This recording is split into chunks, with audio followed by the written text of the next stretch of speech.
Mais uma organela membranosa, gente, peroxissomos, vesículas membranosas esféricas. E alguém reclama, pô, Landinho, o lisossomo também não era desse jeito? Ah, era assim. Sendo que a diferença é o tipo de enzima, né? Enquanto você tem lá no lisossomo enzimas digestivas, aqui nós vamos ter enzimas oxidases. Enzimas oxidativas. E o que é que essas enzimas oxidativas, essas oxidases, elas vão fazer da vida? Ora, moçada, oxidar, né? Sendo que oxidar o quê? Primeiro papel que os peroxissomos têm, a beta-oxidação. A oxidação de ácidos graxos de cadeia longa. Ácidos graxos de cadeia curta, eles são oxidados diretamente na mitocôndria. Ácidos graxos de cadeia longa, eles vão ser oxidados primeiramente nos peroxissomos. No segundo momento, eles vão passar para as mitocôndrias. Quer dizer então que, de novo, os ácidos graxos de cadeia curta, 4 carbonos, 6 carbonos, 8 carbonos, eles vão direto para a mitocôndria, para serem oxidados na mitocôndria. Mas os ácidos graxos de cadeia cada vez mais longa, primeiro eles passam pelo peroxissomo, para você ter um processamento inicial, depois para as mitocôndrias. Lembrando inclusive para vocês, né, gente, que no fenômeno lá de beta-oxidação, nós vamos pegar os ácidos graxos, vamos degradar eles em acetil com a enzima A, que vai entrar no ciclo de Krebs como fonte de energia, né? Ciclo de Krebs na respiração celular. Sendo que um subproduto do processo de beta-oxidação vai ser água oxigenada, o famoso peróxido de hidrogênio. Eu lembro de aulas passadas que a água oxigenada, peróxido de hidrogênio, é um problemão, né? Que a água oxigenada, ela origina um grupo de moléculas que a gente chama de EAO, ou eros, espécies ativas, ou espécies reativas de oxigênio, que são, gente, radicais livres derivados de oxigênio. Dentre esses radicais livres derivados de oxigênio, destaque para o ânion superóxido, o O2-. Isso aqui, gente, é super agressivo, né? De maneira que a água oxigenada é um problema pra gente, né? Ela vai acabar originando radicais livres que são agentes oxidantes super fortes, né? Apesar de você, a princípio, ter um efeito negativo em relação a essas substâncias químicas, porque elas oxidam, elas podem ser utilizadas para o bem. Como assim? Segundo o papel que o diabo dos peroxissomos apresentam, a destruição de micro-organismos. Nesse caso, a destruição de micro-organismos através de oxidação dos mesmos. Ou seja, a gente vai pegar água oxigenada, vai acumular essa água oxigenada no interior dos peroxissomos, a água oxigenada vai liberar radicais livres e eu vou atirar em cima do micro-organismo. Daí quando uma bactéria ela é fagocitada, tem duas maneiras da bactéria fagocitada ser destruída. Ou a bactéria fagocitada é digerida no lisossomo, enzimas digestivas, ou ela é oxidada nos peroxissomos, né? As enzimas oxidativas promovem a beta-oxidação, liberam água oxigenada, formam radicais livres de oxigênio, EAO ou eros, e matam o micro-organismo. Aliás, isso aqui também é interessante para a atividade de desintoxicação. Tem duas organelas que vão ter o papel de desintoxicação na célula, né? Retículo endoplasmático liso e peroxissomo. Por exemplo, álcool, né? Cachaça. Mais ou menos metade do álcool que o cara ingere é destruído no retículo liso. A outra metade é destruído ao nível dos peroxissomos. Sendo que nesse caso aqui da desintoxicação, a destruição de substâncias tóxicas, por exemplo, o álcool, através da oxidação. Ou seja, gente, água oxigenada é o bom e velho, é ruim, mas é bom. É ruim? É ruim. Ela oxida o meu DNA, pode causar mutações, pode causar câncer. Ela oxida proteínas, lipídios, pode promover morte celular e envelhecimento precoce, né?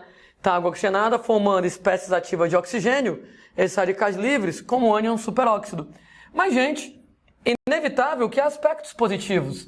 Eu posso usar isso aqui para matar bactérias, para destruir toxinas dentro do meu corpo, né? Na verdade, não apenas os peroxissomos destroem a água oxigenada, como eles fabricam água oxigenada. Notem que eles fabricam água oxigenada na beta-oxidação e eles destroem a água oxigenada, o que de uma certa maneira é um tipo de detoxicação, exatamente através de uma enzima chamada de catalase. E de catalase é uma das enzimas mais famosas da biologia.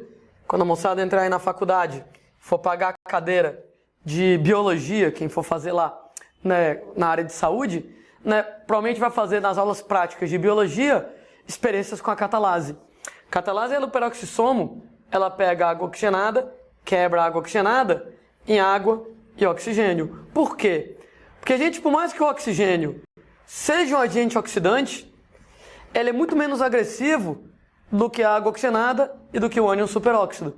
Então eu estou indo lá dos males o menor, tá? Eu peguei o peroxissomo, fabriquei água oxigenada. Parte dessa água oxigenada eu já vou destruir. Eu vou destruir através da catalase, transformando em água e oxigênio aqui na brincadeira. Parte eu não consigo destruir, né? A parte que eu não destruo forma radicais livres. Pro bem ou pro mal, né? Pro bem, destruir micro-organismos, destruir toxinas. Pro mal, acabar causando lá mutações, câncer e etc e tal. De qualquer maneira, eu aproveito para lembrar que é por isso que a água oxigenada é usada como um antisséptico, né? Você vai lá, se corta, se machuca e passa água oxigenada na ferida. É porque quando você passa água oxigenada na ferida, inclusive a ferida chega borbulha, parece um comprimido efervescente, porque a água oxigenada, graças à enzima catalase, ela é quebrada em água e oxigênio. E o oxigênio não é um agente oxidante tão forte quanto o ânion superóxido, mas ele ainda é um agente oxidante forte e ele vai lá, oxida e mata micro-organismos. E por isso o efeito antisséptico, né?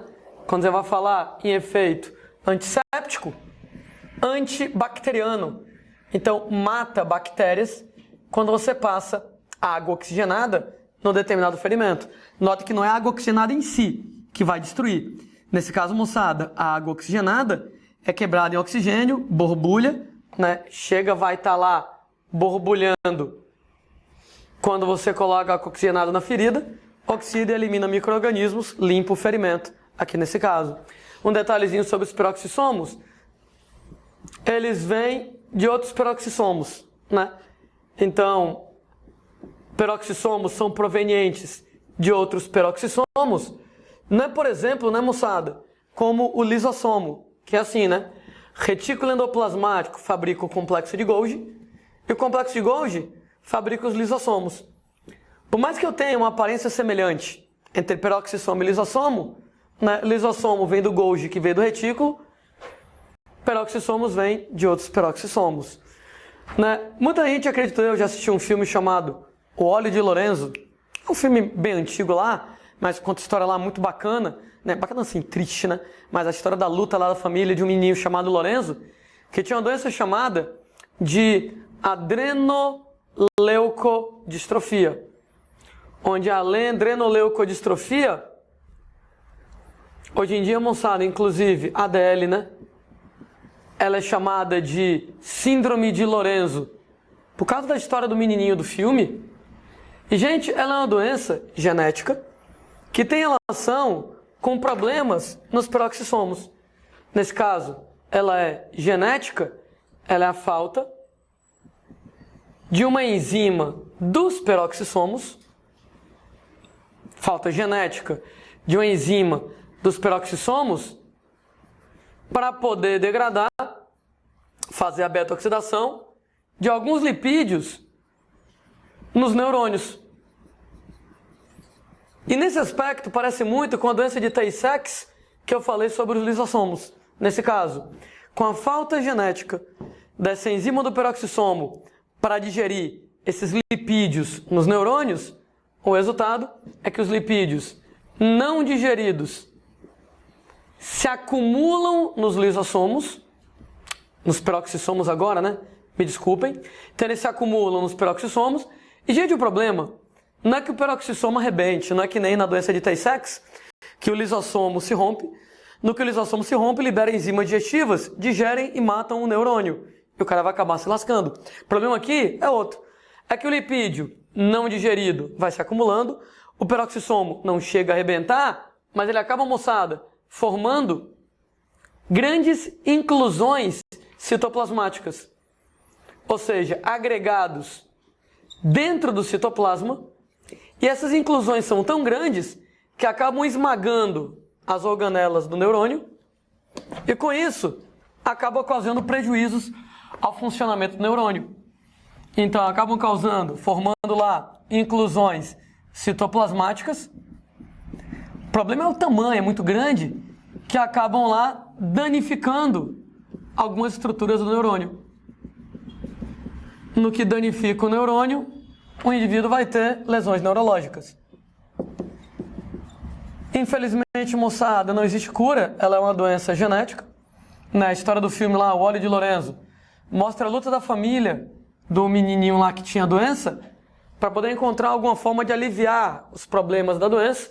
Infelizmente, curar não tem, mas o menininho que era para morrer bem novinho, conseguiu sobreviver bem mais tempo do que nesse caso ele iria sobreviver se a família dele não tivesse descoberto lá, né, esse tratamento. Então, curar não cura, mas alivia os efeitos lá da doença. Então, o lipídio não digerido acumula no lisossomo, forma essas inclusões citoplasmáticas, acaba esmagando as organelas do neurônio, atrapalha o funcionamento do neurônio, lesões neurológicas, inclusive potencialmente letais. Existe um tipo de peroxissomo chamado de glioxissomo. Onde, gente, os glioxissomas aqui na brincadeira, eu poderia colocar para vocês que são uma variedade de peroxissomos. Sei lá, um tipo de peroxissomo. Também são vesículas membranosas esféricas. Inclusive num desenho, numa fotografia, pela forma, não dá para saber quem é o lisossomo, quem é o peroxissomo, quem é o glioxissomo. Porque a aparência é a mesma. Todos eles são saquinhos redondos de membrana. A diferença é o tipo de enzima. Nos glioxissomos, também são enzimas oxidativas.